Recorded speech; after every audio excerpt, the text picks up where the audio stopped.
Hello, everyone. My name is Casey. I'm a senior right now at Princeton. I'm studying computer science, and we're in the middle of finals period. And yep, Princeton University. Yeah. 大家好，我的中文名字是李佳怡，现在是普林斯顿大学的大四学生，来自纽约。Yeah. 纽约 very good. Yeah. That's my introduction.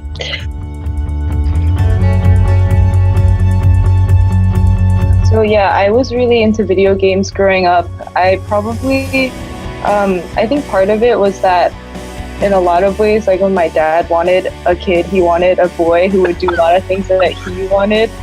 So I ended up taking on a lot of those tomboy things, and I played a lot of video games. Like a lot. What do you mean by a lot? I played a lot. A lot means like a lot.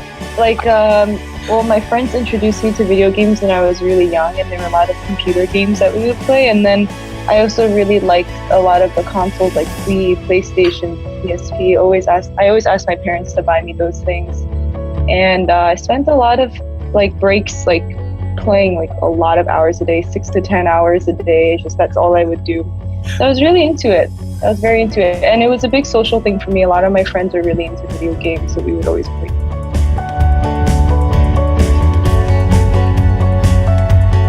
The other thing is with video games, I realized one thing I was really good at, or I really enjoyed doing, was a lot of video games involve you doing something that you would call grinding, meaning you do the same action over and over again, and it's a very kind of boring action, but when you keep doing it, you can level up, you can defeat monsters, and over time you feel like you're getting all these rewards.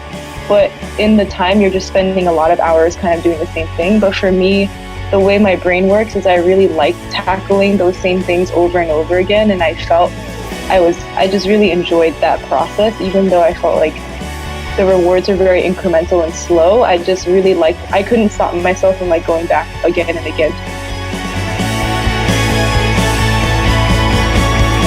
Yeah. What really got me in senior year of high school, and what I think I still like the most about computer science, was when I realized that you could make video games. I really like the idea of being able to make a project. I could imagine my family and friends playing a game, and then in 3 days I could make it, and then I could see them playing it. And I just love that aspect of it. And the same way that I used to play video games for 10, 12 hours a day, and I just would be able to keep going.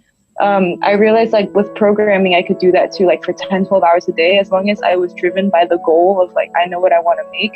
It didn't matter how frustrating it was very easy for me to keep going. And I just felt a lot of that, I don't know, the focus, the interest, the passion translated over. And I just love the idea of being able to make projects very quickly and just see your vision come into reality.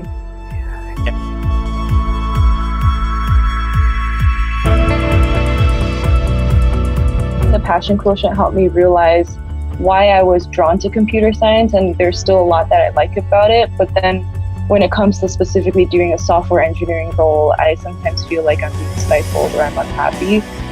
So one of the big takeaways I had from my passion quotient is that I'm very idealistic. That was probably my strongest passion. And that means that it really helps me to have a vision for what I want to do. And if I can see the vision, then I'm willing to go.